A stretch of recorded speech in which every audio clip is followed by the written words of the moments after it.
بس ایک 4 شادیوں کی کمی ہے. اچھا لوگ مجھے کہتے ہیں بنگلہ دیش میں پہلے ہی اتنی آبادی ہے, 4 شادیاں کریں گے تو آبادی تو اور بڑھ جائے گی. پہلی بات یہ بتا دوں, جب بھی کسی ملک میں آبادی بڑھتی ہے نا تو وہ آبادی بارڈر توڑ کے باہر نکلتی ہے. سمجھ رہے ہو؟ یہی وجہ ہے کہ پوری دنیا میں آپ کو بنگلہ دیش کے لوگ نظر آئیں گے, اٹلی میں, سعودیہ میں, قطر میں, جاپان میں, ہر جگہ. اس سے فائدہ کیا ہوتا ہے؟ ریمیٹنس آتا ہے. بنگلہ دیش کی جو اکانومی ہے, میں نے یہاں لوگوں سے معلومات لی, کہتے ہیں باہر دنیا میں جو کمانے کے لیے گئے ہوئے نا وہاں سے بہت پیسہ آتا ہے. ایک بات. دوسری بات یہ کہ 4 شادیوں سے آبادی بڑھتی نہیں ہے, کم ہوتی ہے. یہ بھی ایک بات بتاؤں آپ کیسے کم ہوتی ہے, یہ بتا دوں آپ کو میں. آبادی آدمیوں سے نہیں بڑھتی, آبادی ہمیشہ عورت سے بڑھتی ہے. ایک عورت کے اگر 5 بچے ہو رہے ہیں اور کسی ملک میں 50 لاکھ عورتیں ہیں تو ہر عورت کے اگر 5 بچے ہوں گے تو 50 کو 5 سے ضرب دے دو, کتنی زیادہ آبادی بڑھ جائے گی. لیکن یہ 50 لاکھ عورتیں, ان میں 4 عورتیں ایک مرد کی بیوی بن جائیں تو پھر فی عورت جو گروتھ ریشو ہے وہ 5 کا رہے گا نہیں, وہ کم ہو جائے گا. اس لیے 4 شادیاں سے آبادی کم ہوتی ہے, بڑھتی نہیں ہے. ہاں آپ کی نسل بڑھتی ہے, یعنی آبادی گروتھ ریشو کم تو ہوگا لیکن جتنی ہوگی آپ کی. بہت مشکل ہے سمجھانا. نہیں آئے آپ کی, آ گیا دوبارہ سمجھا. فارمولہ دے کے جا رہا ہوں, فارمولہ دیکھو. اس کی ایک مثال ہے. آپ لوگ کے یہاں جمشید صاحب ہوتے ہیں؟ اچھا معذرت کے ساتھ, جمشید کی میں اکثر مثالیں دیتا ہوں. دیکھو ایک علاقے میں 4 آدمی ہیں, ایک کا نام جمشید, ایک کا نام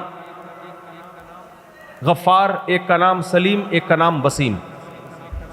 ٹھیک ہے, 4 آدمی ہیں اور 4 ہی عورتیں ہیں. کتنی عورتیں ہیں؟ 4 عورتیں. ان 4 عورتوں کی ان 4 آدمیوں سے شادی ہو گئی, ہر ایک کے 5 بچے ہو گئے.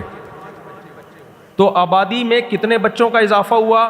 20 بچوں کا اضافہ ہو گیا. لیکن جمشید کے کتنے بچے ہیں؟ 5.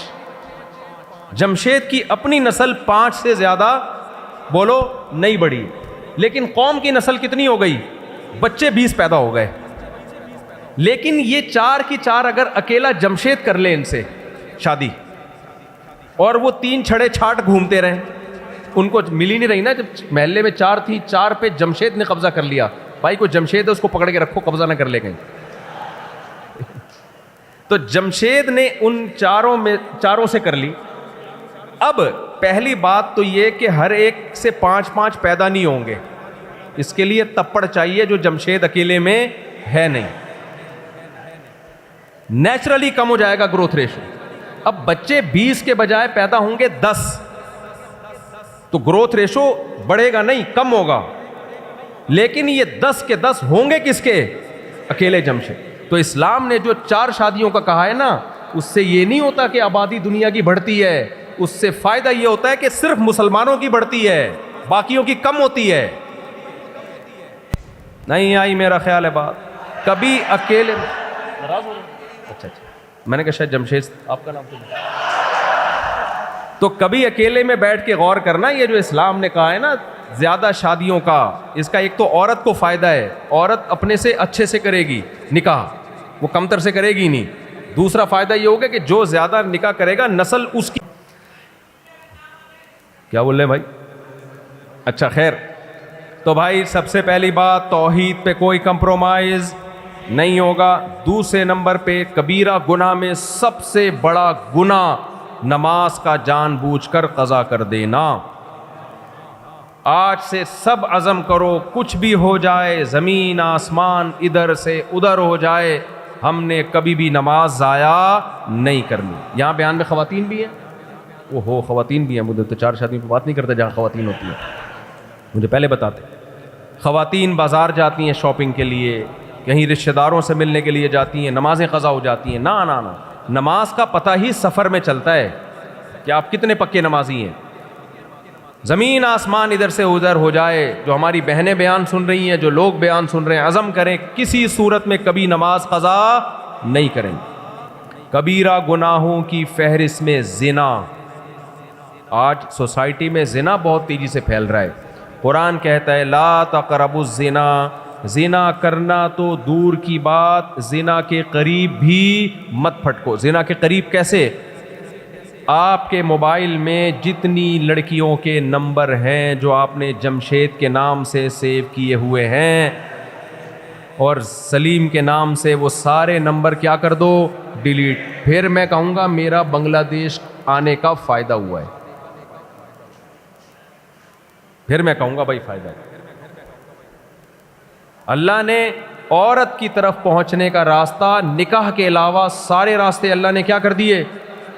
اسلام میرج سسٹم پہ بلیو کرتا ہے۔ فزیکل ریلیشن وداؤٹ میرج یہ گدے گھوڑوں کا کام ہے، یہ کتے بلوں کا کام ہے۔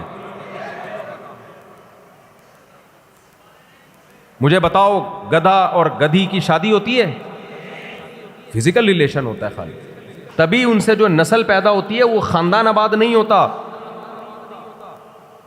جب گدھی کے بچہ ہوتا ہے تو کوئی کہتا ہے کہ وہ فلاں اس کا ماموں ہے وہ گدھا، یہ اس کا چاچا لگتا ہے، یہ اس کی پھپھو لگتی ہے، کوئی کہتا ہے؟ گدھوں کے خاندان نہیں ہوتے، کیونکہ فزیکل ریلیشن ہوتا ہے وداؤٹ میرج۔ خاندان شادی سے آباد ہوتے ہیں، زنا سے آباد نہیں ہوتے۔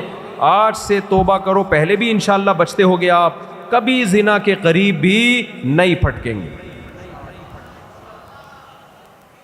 تیسری چیز اور آخری چیز، ہماری سوسائٹی میں کیونکہ ہم مغربی دنیا سے متاثر ہیں، ہماری یونیورسٹیاں، ہمارے نوجوان کہاں سے متاثر ہیں؟ مغرب سے۔ ان کی ترقی دیکھ کر بہت ساری چیزیں جو ان میں غلط تھیں وہ بھی ہم نے اڈاپٹ کرنا شروع کر دی۔ اس میں سب سے بڑی تباہی جو ہماری سوسائٹی میں آئی ہے وہ قطع رحمی، رشتے توڑنا۔ ان لوگوں کے ہاں خونی رشتوں کی، بلڈ ریلیشن کی کوئی ویلیو نہیں ہے۔ اسلام بلڈ ریلیشن کو تمام رشتوں پر ترجیح دیتا ہے، اور بلڈ ریلیشن میں سب سے پہلے آپ کی ماں اور آپ کا باپ۔ میرے بھائی، ہمارے لیے نبی صلی اللہ علیہ وسلم سے پوچھا گیا اکبر الکبائر کیا ہیں، یعنی کبیرہ گناہوں میں بھی سب سے بڑا گناہ، ان میں بھی جو کبیرہ ہیں، اس میں آپ نے فرمایا عقوق الوالدین، والدین کی نافرمانی، ان کو ستانا۔ تو اس لیے آپ کی جنت بھی آپ کے والدین، آپ کی جہنم بھی آپ کے والدین۔ یہ چند باتیں آپ کی خدمت میں پیش کرنی تھیں۔ اللہ سے دعا ہے اللہ مجھے بھی ان پر عمل کی توفیق دے اور آپ سب کو بھی ان پر عمل کی توفیق دے، اور مجھے آپ لوگوں نے تمیز سے نکلنے دینا ہے۔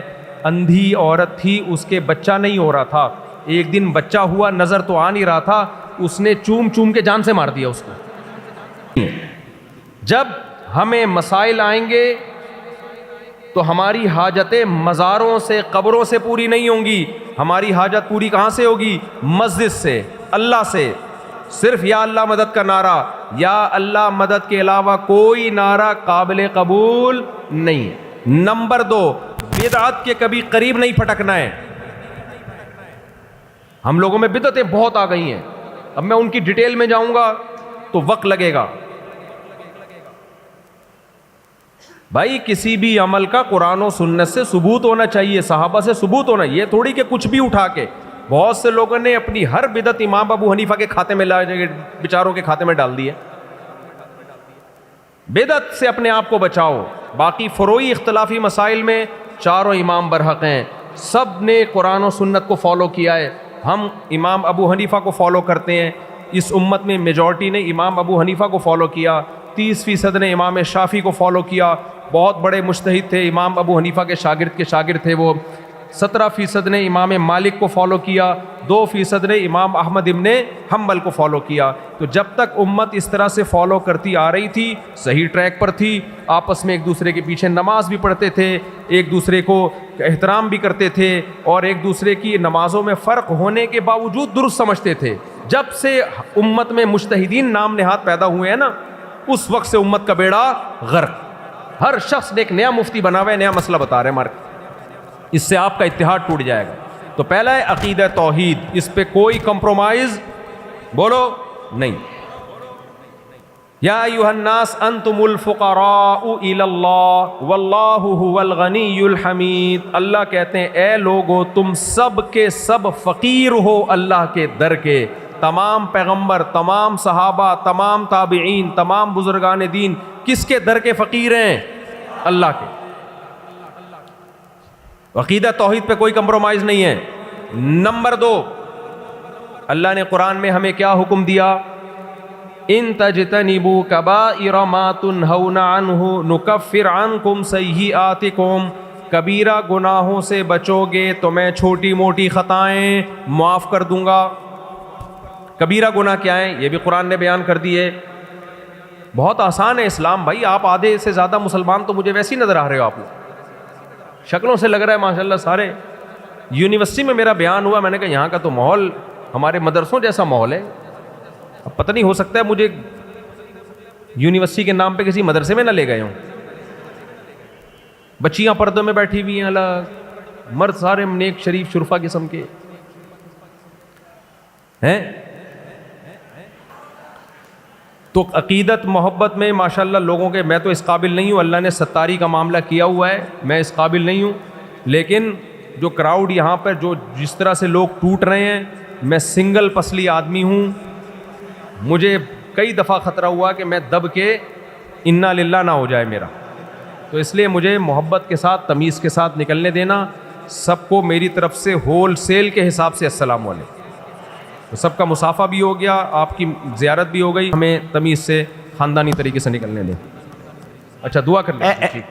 ایک منٹ. الحمدللہ رب العالمین والعاقبۃ للمتقین والصلاۃ والسلام علی رسولہ الکریم وعلی آلہ وصحبہ اجمعین.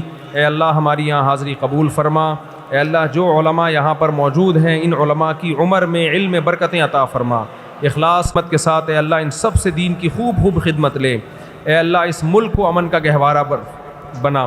اے اللہ یہاں کے حکمرانوں کا عوام سے تعلق اور محبت میں اضافہ فرما. یہاں کی عوام کا حکمرانوں سے تعلق محبت میں اضافہ فرما. ان حکمرانوں کو عوام کے لیے، اسلام کے لیے خیر کے فیصلے کرنے کی توفیق عطا فرما. لوگوں میں اور زیادہ محبت پیدا فرما. اختلاف اور انتشار سے، مہنگائی سے، بے روزگاری سے، بیماریوں سے اللہ اس ملک کی، یہاں کے لوگوں کی حفاظت فرما. جس کی جو جائز مراد ہو اللہ اس کی مراد کو پورا فرما. ربنا آتنا فی الدنیا حسنۃ وفی الآخرۃ حسنۃ وقنا عذاب النار. صلی اللہ تعالی علی خیر خلقہ محمد وعلی آلہ وصحبہ اجمعین.